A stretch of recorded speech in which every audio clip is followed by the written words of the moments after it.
Hey, peace world. Thanks for pressing play on a Bite Down boxing video or live stream. Anybody that comes into the stream, I'm just going to jump in here and cook for a minute. Or live stream. Anybody that comes what am I doing? Yeah, just going to talk about a little bit of Canelo, Alvarez, Daniel JACOBS topics. It's the day before fight night.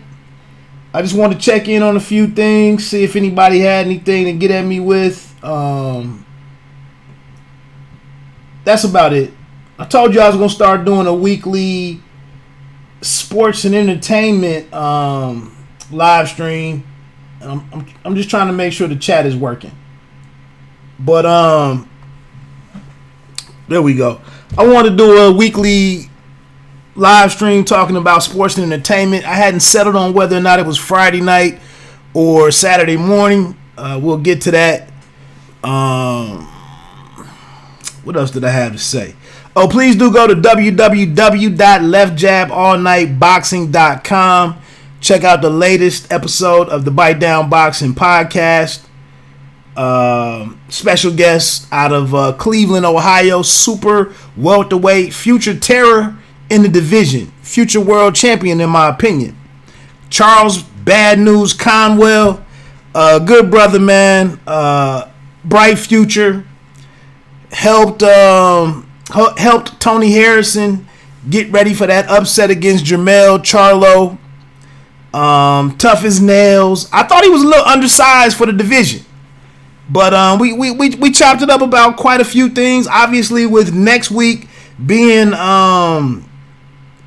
Jared Hurd and Julian Williams over in Virginia at Eagle Bank Arena in Fairfax, Virginia. I just wanted to talk to the brother and get his thoughts on that fight. We also talked about just what he's been doing since his last fight, which was in December in Columbus, Ohio. A phenomenal outing. 3-round KO, I want to say, of Manny Woods. Just a phenomenal outing. Just some phenomenal boxing for Ohio boxing fans. But check that out. Again, www.leftjaballnightboxing.com. I'm gonna be honest, wasn't my best episode, wasn't my best intro and all of that stuff. It just wasn't. But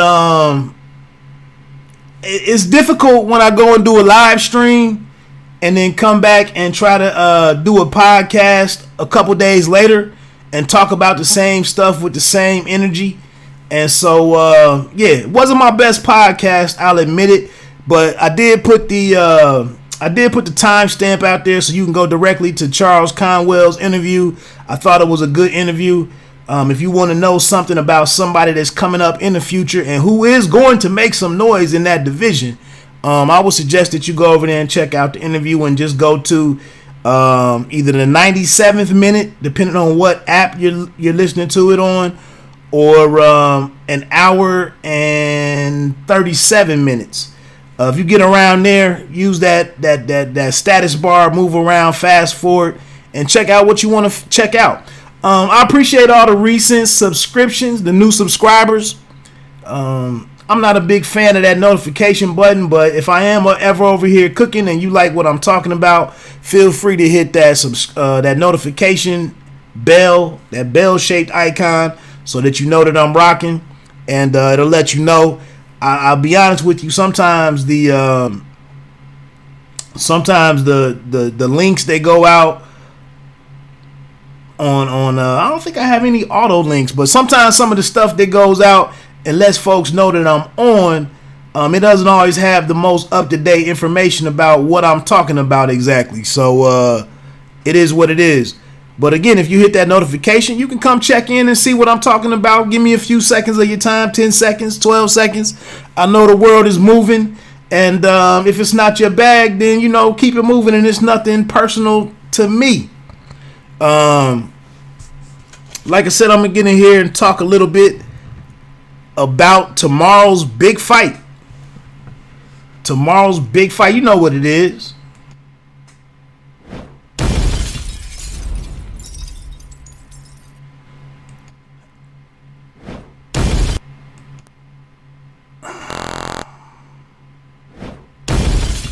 Wow, that's messed up.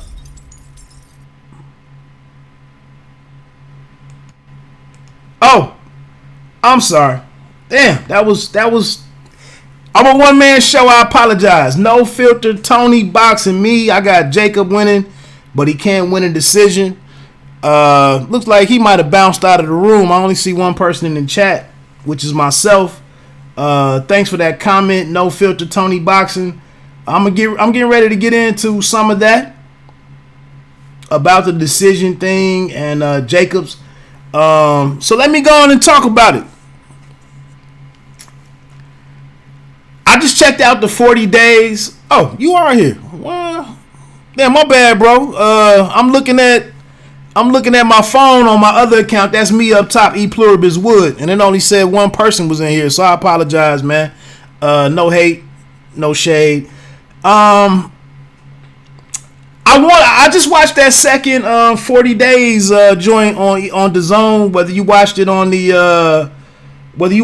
app or whether you watched it on the DAZN YouTube channel, and I'm with you, and that's what I was getting ready to talk about, really. So let me just jump into that. I'm with you, man. I'm pulling for Jacobs, one of my favorite men in the game right now, one of my favorite brothers in the game right now, and this isn't one of my talking points, but what I'm going to say right now is I'm really disappointed in watching some of the videos this week and some of the live streams and some of the commentary on the fight.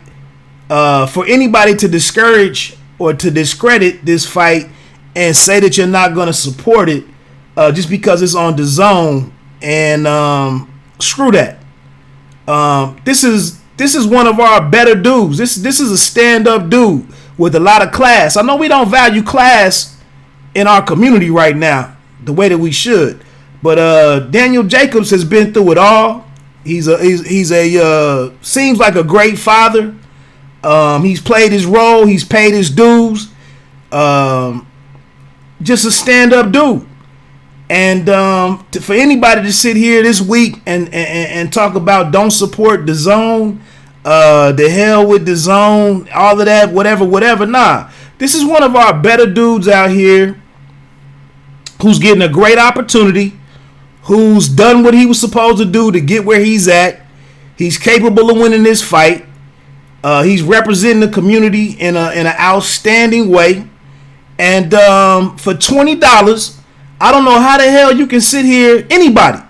I don't know how the hell you can sit here and say, I'm going to get an illegal stream. I'm going to stream it. I ain't effing with that.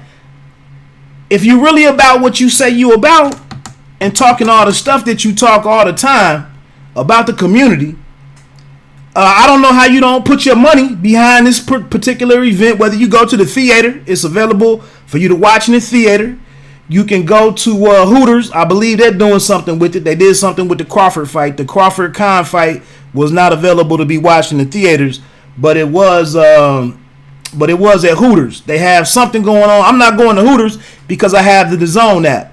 But for us to not rally around the DAZN app and support Daniel Jacobs as an American, as a brother, for us not to be active and to mobilize, or however you want to put it, to not support this, I don't get that. I don't understand that. So a lot of people are losing a lot of credibility. A lot of credibility with me to sit here and downplay the fact that this is probably an $80, maybe even $85 pay-per-view. If it wasn't on here, you can get the joint for $20 this weekend. You can go watch it at the theater for $20 this weekend. What the hell is there to be mad about? I'm really pissed off at this, and it's not about Eddie Hearn.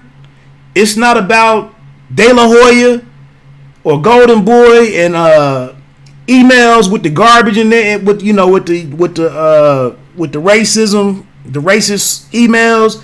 It's not about Barry Hearn embarrassing himself and embarrassing his company and embarrassing Dillian White at the press conference with Oscar Rivas. I'm talking about us over here in the United States, and I'm talking about Danny Jacobs. We should be showing out for that brother.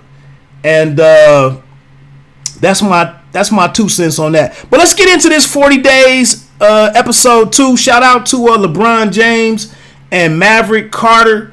They're Uninterrupted is the production company, I believe.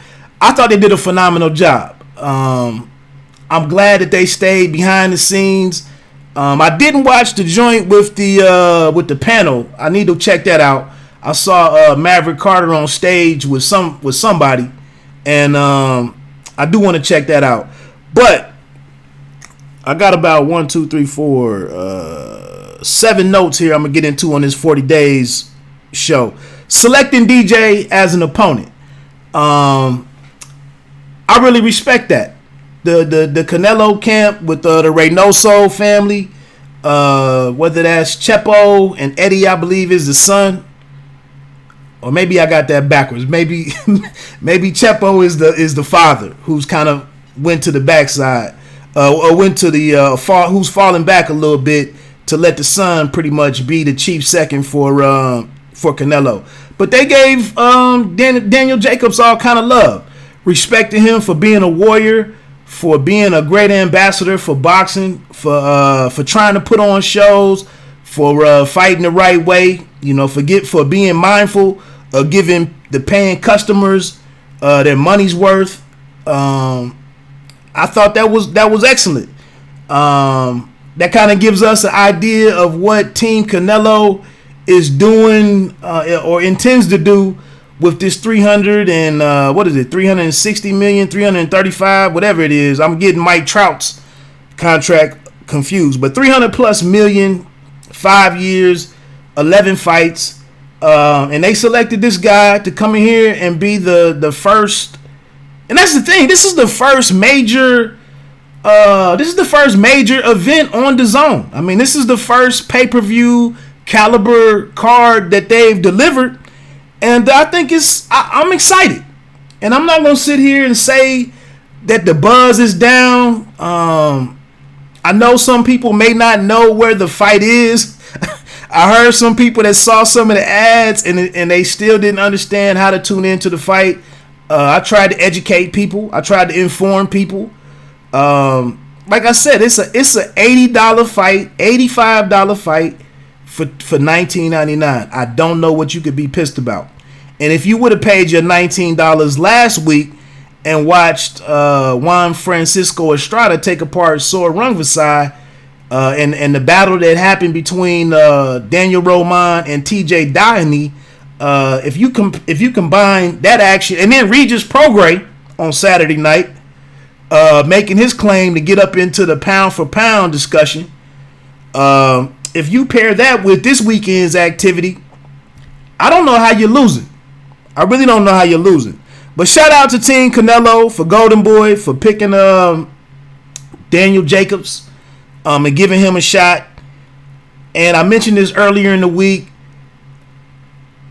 I don't know if Jacobs has magically or stealthily, however you would pronounce it. I don't know if this brother has done the whole usual suspects thing with Verbal Kent and cleverly not revealed his whole bag and what he's capable of, and getting by Zaleski, and getting by Derevianchenko, and getting by Luis Arias. I don't know if he's masterfully won those fights without truly showing what his ceiling is, so that he looks vulnerable enough to get this opportunity, and now he's got it. And if you saw the weigh-in today with the confrontation or the altercation, I like that he's taking his stand. He's the bigger guy. He's spoken confidently on the matter. He's prepared well. And watching this 40 days episode, I was very impressed with the preparation. I like that he doesn't have a lot of hangers-on or hanger-ons around. Nikita Ababi, shout out to him. He's a middleweight, super welterweight prospect out of the I think he's in Brooklyn. He's about 2 or 3 fights in now with DAZN himself, but they showed him as a sparring partner for Daniel Jacobs. I like the preparation. I saw enough from the strength and conditioning coach to be trying to incorporate different ways of pushing the body and improving Jacobs' stamina, which is going to be key. I think they mentioned, and shout out to Damian Adams of The Real Deal with Damian Adams, who has a YouTube channel. Shout out to him for mentioning this. But Rozier was complimenting, or not complimenting, but praising Jacobs for throwing 95 punches in a round. I don't know if that's what they averaged for X number of rounds, but I think definitely we're going to have to see that type of output from Jacobs. Definitely can't be outworked in this fight. So and that's something that's kind of plagued him in the past, is maintaining his work rate throughout the course of the fight. I think he'll need to be first.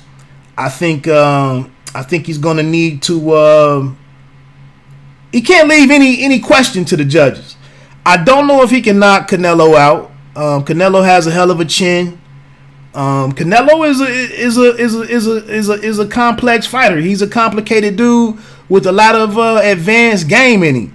So it's not going to be easy for Jacobs. It's just not. But I like what I saw in the preparation. One thing, this is just love right here. Watching Jacobs and his son interact with one another definitely sells a good story. Definitely sells a good story. It's a good look for him. But his son reminds me of Papa from the show on Showtime. But I like the interaction right there, and to give us a sense of what Jacobs is doing this for, what his motivation is for. Like I said, I don't feel like the community, black boxing fans, I don't think we've really embraced Jacobs on that level and truly rally behind him the way that I've seen us rally behind lesser stand-up dudes, in my opinion.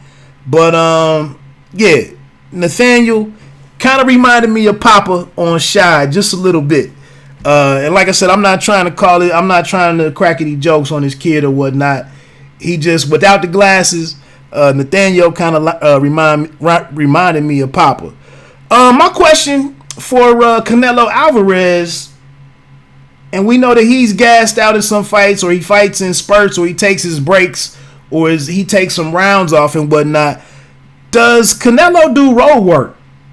That was one of the things. I didn't see him. We saw him on the road machine, but I don't think he's a fan of road work. And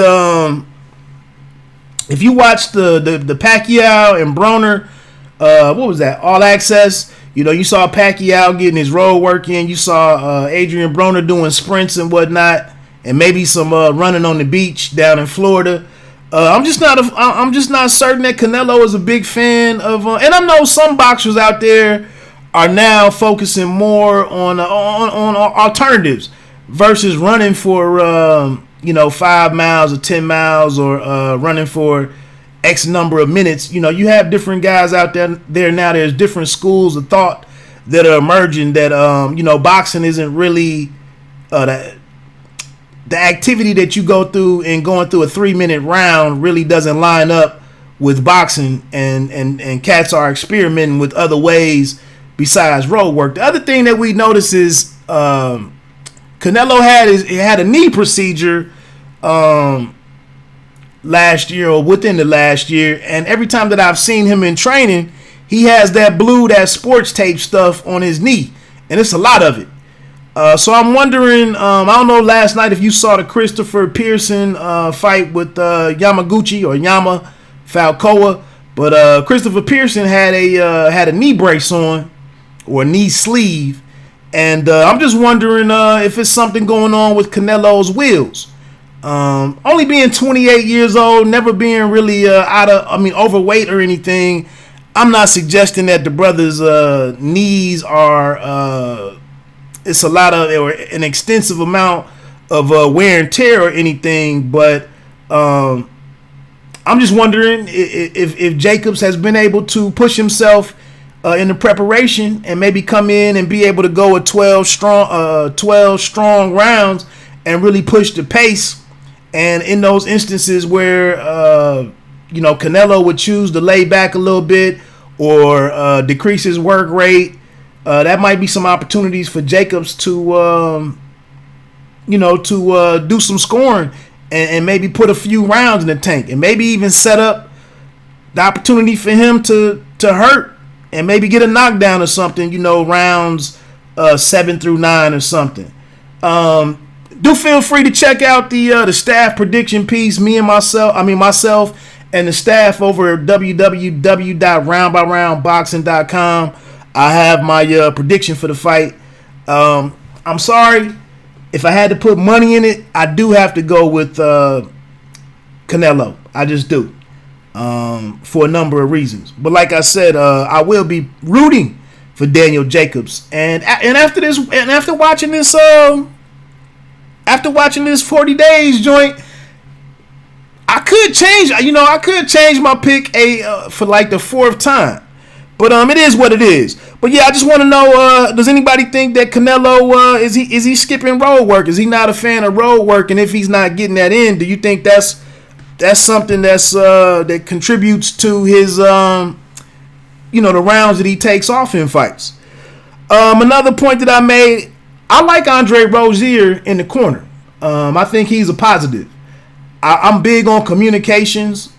I'm big on communicators. And I think every time that I've watched Andre Rozier work in the corner, him and Daniel Jacobs go back, I guess, to when Jacobs was 15. I think he's a guy that's going to give him some honest criticism.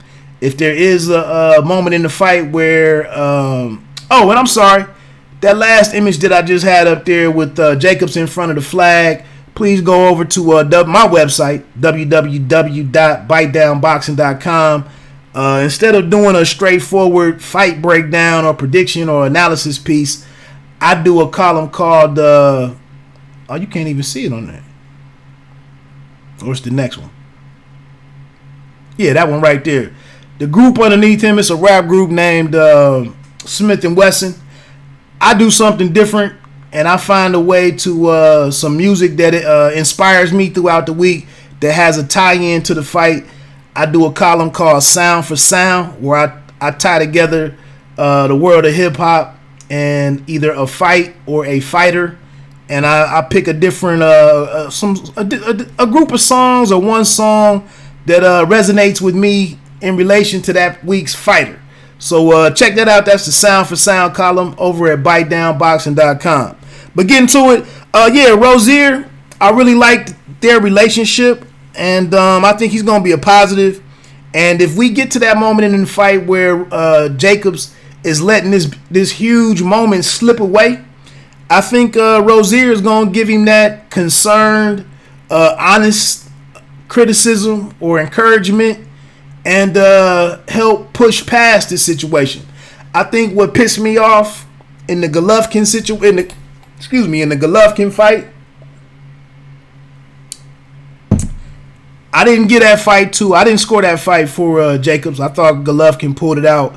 I thought Golovkin won the 10th or 11th round, mainly behind his jab, and I felt like with Jacobs knowing what was out there on the horizon with the Canelo fight, with Triple G being out there, I just felt like he didn't try to go out there and really go for it and really and hurt Triple G. You had to get back on that knockdown. I mean, if you've been knocked down in the fight, you've got to go back and do something truly definitive, and I felt like towards the second half of that fight, once his confidence was where it needed to be, I really felt like he could have imposed himself on Triple G.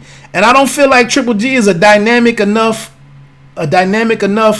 fighter to where he had to really respect him and not utilize and impose his athleticism. And with Triple G kind of being a straightforward guy that European style and whatnot that he says is Mexican. I was just shocked that he really didn't risk it all to really have the real explosive moment that I think would have swung the decision in his favor. No, and then we know how boxing is. And for you to know that there's a marquee box office fight out there, if Triple G wins that fight, I just don't know how. One, you don't try to get back for being knocked down. I didn't understand that. And then secondly, knowing that it's a $20 million mega fight out there, in terms of $20 million for each fighter for the purse, or $15 million. With that being out there, you got to go out there and leave no doubt in the judges' minds, and I just didn't see that from JACOBS that night. So I see Rozier tomorrow night. I really see him having some heart-to-heart discussions with JACOBS and encouraging that brother when necessary, and see if we can get this thing done. The next thing, I already mentioned it, was Nikita Ababe in the sparring.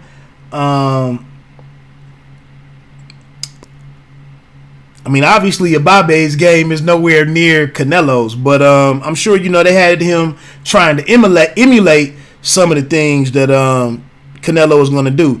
In contrast, if you were paying attention on the Canelo side, I thought it was pretty dope. They had a brother. I don't know if they were preparing in Southern California or down in Mexico, but they actually had a brother in camp doing the sparring for Canelo. I couldn't tell who the hell that was. I saw he had some braids, but it's interesting that they went and got a taller, athletic fighter. I'm assuming to give Canelo some good work and aid in the preparation on their side. So of course we don't get to see very much footage during the sparring for any of the training camps and whatnot. And like I said, I don't know who that brother was that was in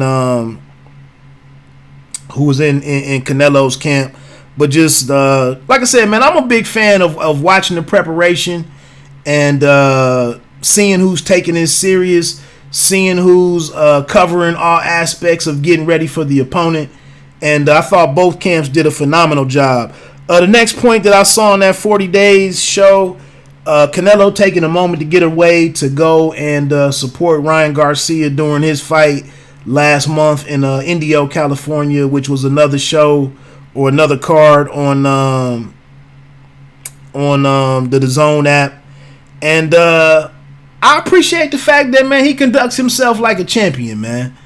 I've mentioned this before. I've been to fights and I see some of the different brothers fall through, man, and it's this crass interaction with folks, and just, I don't know, man. If you have people who are fans of yours, who put money behind you, who go out into social media and talk favorably or highly about you, buy tickets to your events, buy your merchandise, follow you on social media and help build and help, you have some favorable social media numbers in terms of your following.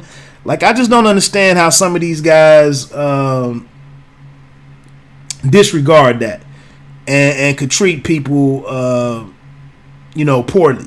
But like I said, I really respect it. And I mentioned that on the previous podcast when I was talking about the Garcia and Lopez fight.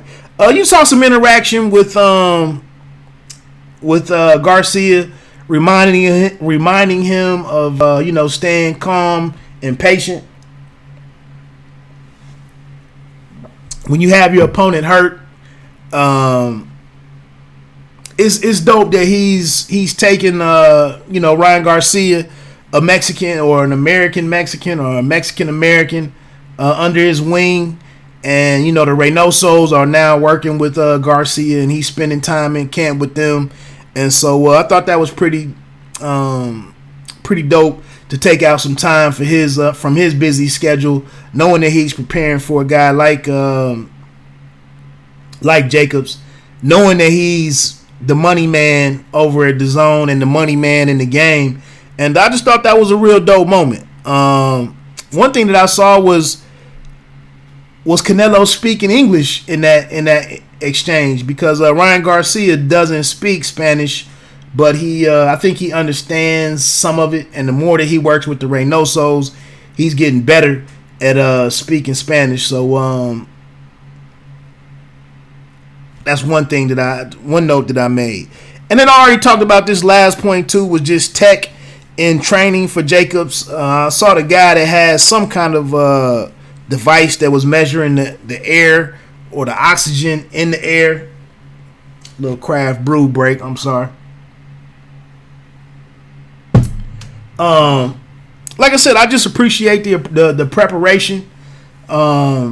This morning I did my final prediction, which I ran down why I have to give the nod to Canelo to get this thing to get the decision is what I'm thinking. The fight that I saw in Jacobs today, mixing it up a little bit at the weigh-in. I don't know that Canelo can really knock out Daniel Jacobs. I know he's had some chin issues in the past, being knocked down by Mora, being knocked out by Pirog. I don't know if that comes back to be an issue for Jacobs. I really don't.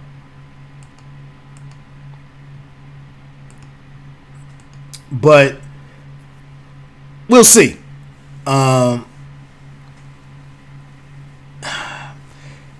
It's all between the ears for Jacobs. I think he has all of the physical tools that he needs to get it done.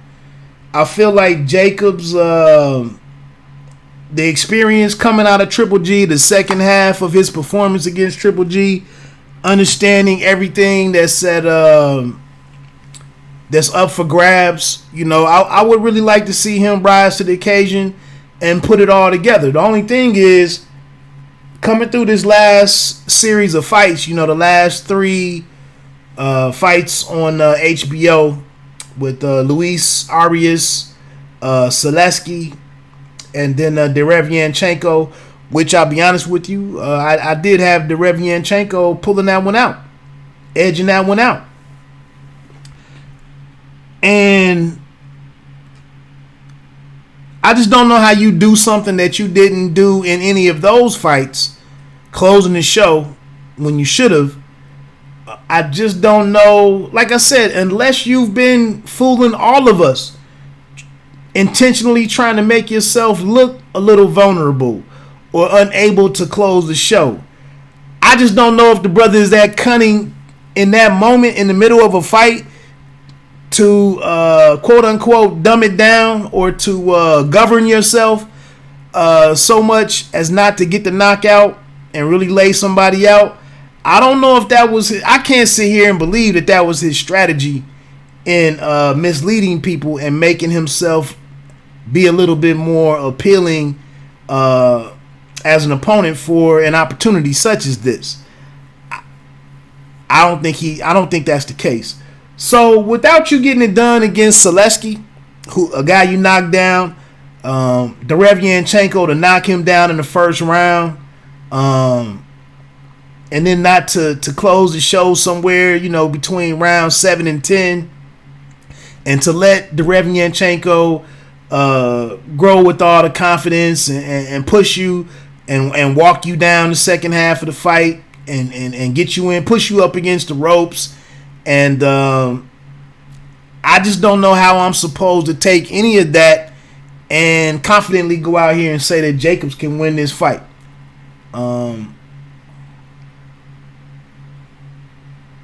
But I think he can make it very competitive.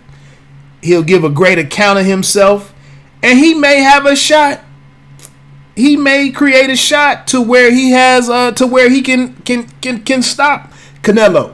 He might have a shot because he can do it all. You know, definitely has all the complete skill set to get it done, and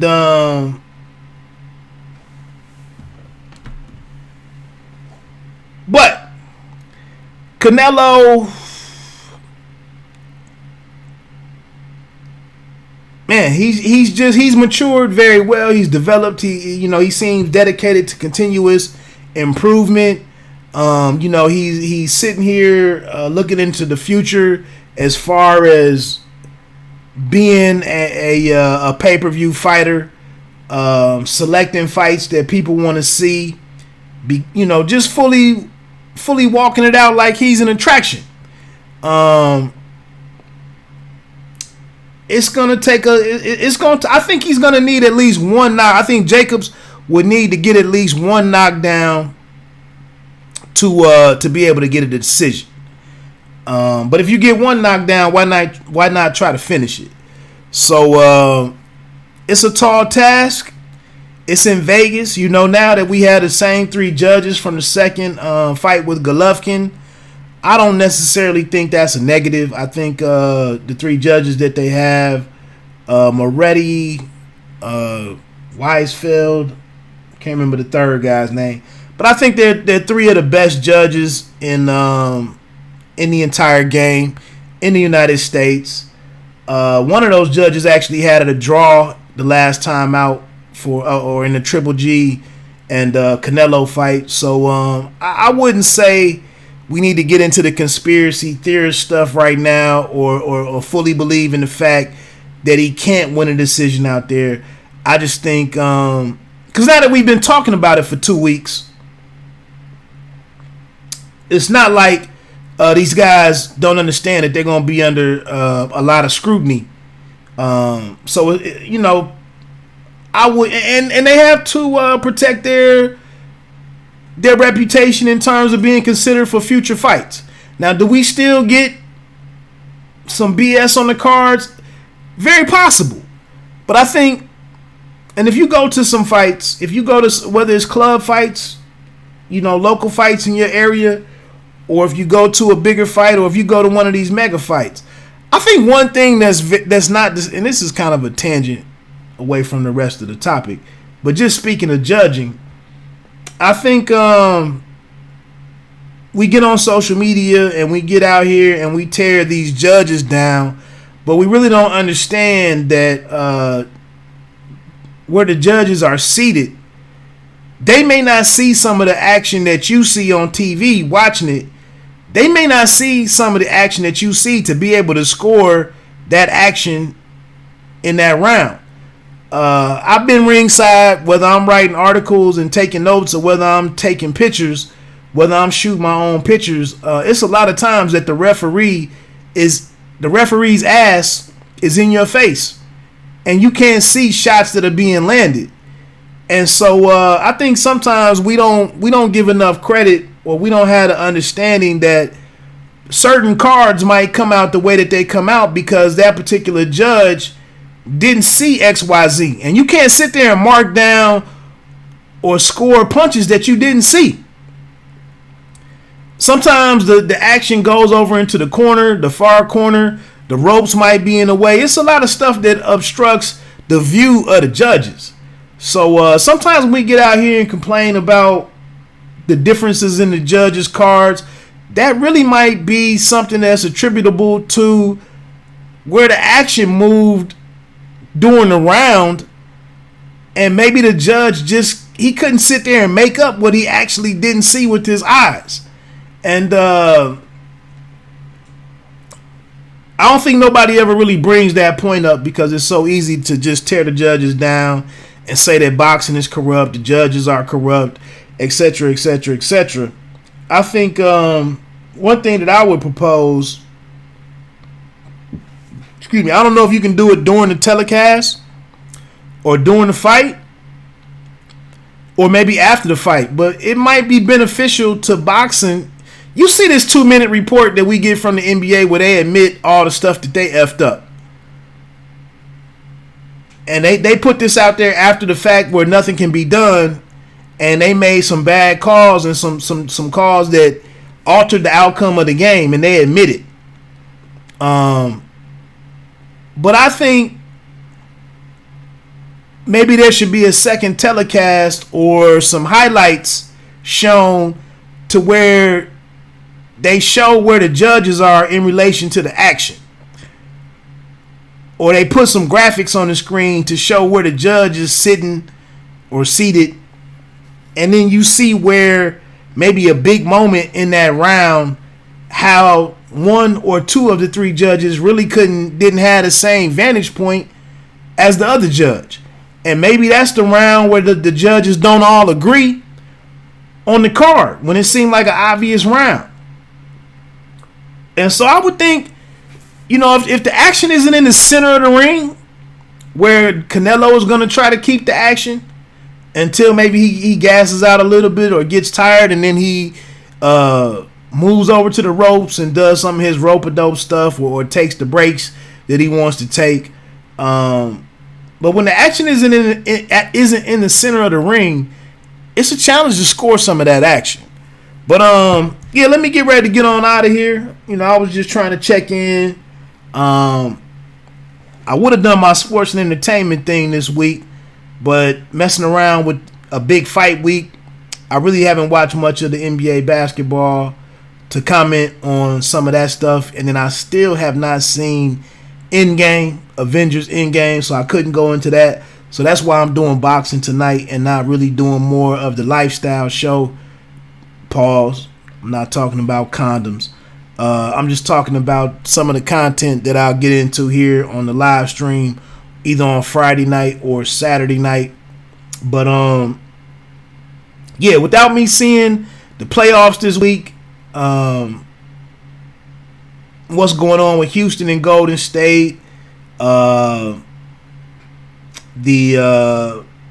Milwaukee coming back and evening up things with the Celtics.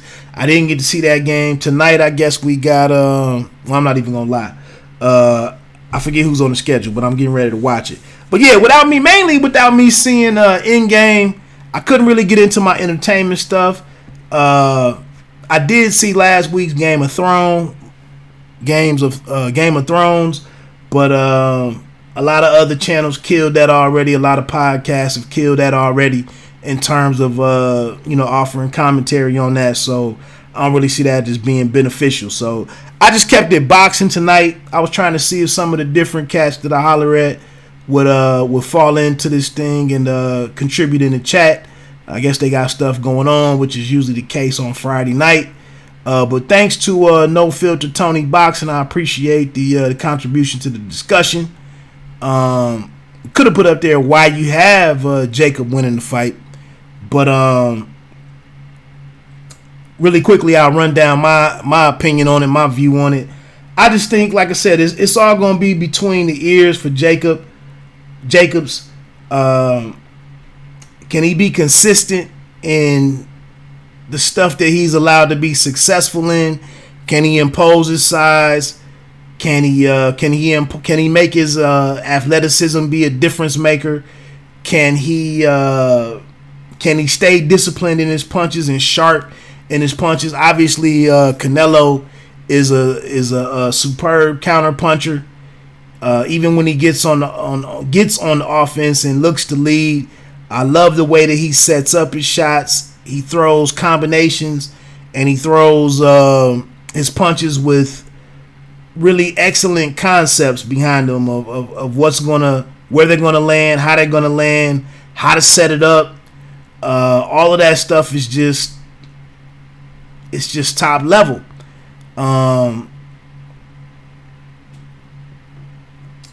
I just can't, and I, like I said, I think it goes all 12 rounds. I'm not a big fan of the saying there's gonna be a stoppage. I just don't see it from what I know. I think it's going to be an excellent fight. Excellent fight. I'm hopeful that more people who've talked stuff about what they won't do in terms of supporting the zone, I hope some people have a change of heart, get a fight a shot, and embrace this as the major pay-per-view caliber event that it really is. I understand that it's a little bit different. I do like the fact that the zone took the time, and I've been calling for it for a while now. Take the time and make some commercials that really educate people on the fact that this is not a phone app. This is not requiring you to watch the fight or a fight or boxing on your phone. It is a streaming app that you can put on your phone or a tablet or your smart TV or a device such as Roku, such as Fire Stick. If you can get your Fire Stick or your Roku going, or your PlayStation or Xbox, if you can get any of that stuff going to watch Netflix on there or to watch Amazon Prime or Prime Video or whatever it's called, if you've done all of that type of stuff, you know damn well how to figure out, and it's not even really figuring out. It's no more than 3 steps. 3 or 4 steps. I mean, it's that simple. So that's pretty much that. Like I said, man, I got Canelo pulling it out. Pause. I got Canelo getting the victory. I hate to say it, but I would celebrate. I would jump up and down like I called it if JACOBS won. I really would. I think he's worked his ass off. I think he's positioned himself well. He's represented himself well. He's represented his city well. Him and Rozier can pull this thing off, but it's going to take focus. It's going to take sharp execution. Shout out to B-Hop. I'm looking forward to it, man. It's a dope weekend. Down on the card, I want to see what everybody is telling me I should see in Virgil Ortiz Jr. fight Mauricio Herrera, who is really long in the tooth and really isn't the guy he was, coming out of that fight with Garcia, Danny Garcia. Jojo Diaz, again against what is it, Jonathan Oquendo or Freddie Fonseca, whatever his name is. I want to see. I do want to see Jojo Diaz and Tevin Farmer, who flew out there to confront Jojo after the weigh-in. I do want to see that fight. I like Jojo a lot. I'm not gonna say he's a superstar or he's a world champion. I think there are fights out there for him to where he could get him a title, and I like the fact that he's willing to fight them all. We'll see what happens with that. Lamont Roach, friend of the show. If you go to www.leftjaballnightboxing.com, you can find the episode of the Bite Down Boxing Podcast where Lamont Roach was a guest on the show. We had a pretty good conversation. He's from the DMV, and I think he's a Redskin fan. I thought we got into the Redskins a little bit, so expecting something great from him. Who else was on that card? Virgil Ortiz Jr. Did I have anybody else? Oh, and I want to say the action gets started at 9 p.m. I think.